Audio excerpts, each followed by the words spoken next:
News ಲಂಚ್ಗೆ ಮತ್ತೊಮ್ಮೆ ಸ್ವಾಗತ. ಪ್ರತ್ಯೇಕ ರಾಜ್ಯ ರಚನೆ ಬಗ್ಗೆ ಹೇಳಿಕೆ ನೀಡಿದ್ದ ಸಚಿವ ಉಮೇಶ್ ಕತ್ತಿಗೆ ಕರವೇ ಅಧ್ಯಕ್ಷ ನಾರಾಯಣಗೌಡ ಮತ್ತೊಮ್ಮೆ ಎಚ್ಚರಿಕೆ ನೀಡಿದ್ದಾರೆ.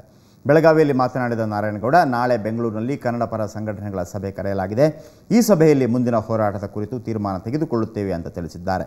ಈ ನಡುವೆ ಸಚಿವ ಕತ್ತಿ ಕನ್ನಡಿಗರ ಕ್ಷಮೆ ಕೇಳಿ ತಮ್ಮ ಹೇಳಿಕೆ ವಾಪಸ್ ಪಡೆಯಬೇಕು, ಇಲ್ಲವಾದರೆ ಸಚಿವರ ಎಲ್ಲ ಕಾರ್ಯಕ್ರಮಗಳಲ್ಲಿ ಕಪ್ಪು ಬಾವುಟ ತೋರಿಸಿ ಪ್ರತಿಭಟನೆ ನಡೆಸುತ್ತೇವೆ ಅಂತ ಅವರು ಹೇಳಿದರು. ಇನ್ನು ಬೆಳಗಾವಿ ತಾಲೂಕು ಪಂಚಾಯಿತಿ ಅಧ್ಯಕ್ಷರು ತಾಲೂಕು ಆಡಳಿತವನ್ನು ಮರಾಠೀಕರಣ ಮಾಡುವುದಾಗಿ ಹೇಳಿಕೊಳ್ಳುತ್ತಿದ್ದಾರೆ. ಇದಕ್ಕೆ ತಕ್ಕ ಉತ್ತರ ಕೊಡಬೇಕಾಗುತ್ತೆ ಅಂತ ನಾರಾಯಣಗೌಡರು ಎಚ್ಚರಿಕೆ ನೀಡಿದರು.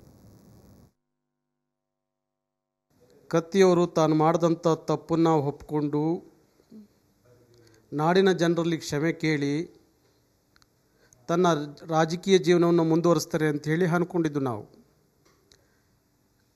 ನನಗನ್ಸುತ್ತೆ ಕತ್ತಿಯವರ ಕತ್ತಿ ಈಗ ಮಂಡಾಗಿದೆ ಅಂತ ಅನ್ನಿಸ್ತಾ ಇದೆ.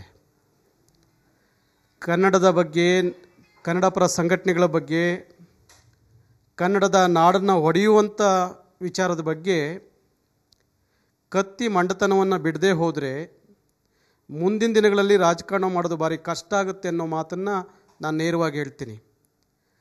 ಕನ್ನಡ ಪರ ಸಂಘಟನೆಗಳು ಕೊಳ್ಳೆ ಹೊಡಿತಾವೆ ಅಂತ ಹೇಳುವಂಥ ಕತ್ತಿಗೆ ನಾನು ಸವಾಲಾಗ್ತೀನಿ. ಈ ರಾಜ್ಯದ ಜನರು 3 ವರ್ಷದ ಸರ್ಕಾರದ ಅವಧಿಯಲ್ಲಿ ಯಾರ್ಯಾರು ಎಷ್ಟೆಷ್ಟು ಕೊಳ್ಳೆ ಹೊಡೆದು, ಯಾರ್ಯಾರು ಜೈಲಿಗೆ ಹೋದರು, ಯಾರ್ಯಾರು ಜೈಲಲ್ಲಿದ್ದಾರೆ ಅನ್ನೋದು ನಾಡಿನ ಜನರಿಗೆ ಗೊತ್ತಾಗಿದೆ. ಇವತ್ತವರೆಗೂ ಯಾವುದೇ ಒಬ್ಬ ಜನಪ್ರತಿನಿಧಿ ಕನ್ನಡ ಪರ ಸಂಘಟನೆಗಳ ಬಗ್ಗೆ ಇಷ್ಟೊಂದು ಲಘುವಾಗಿ ಮಾತಾಡದೆ ಇದ್ದಂಥ ಕಾಲದಲ್ಲಿ ಕತ್ತಿ ಕನ್ನಡ ಪರ ಸಂಘಟನೆಗಳು ಕೊಳ್ಳೆ ಹೊಡಿತಾವೆ ಅನ್ನೋ ಮಾತು ಹೇಳಿದ್ರೆ ಸಾಬೀತು ಮಾಡಲಿ. ಇಲ್ಲ ಅಂದರೆ ಕತ್ತಿಯನ್ನು ಕಟ್ಟಕಟ್ಟೆ ನ್ಯಾಯಾಲಯದ ಕಟ್ಟಕಟ್ಟೆಯಲ್ಲಿ ತಂದು ನಿಲ್ಲಿಸ್ತೀವಿ ಕನ್ನಡ ಪರ ಸಂಘಟನೆ.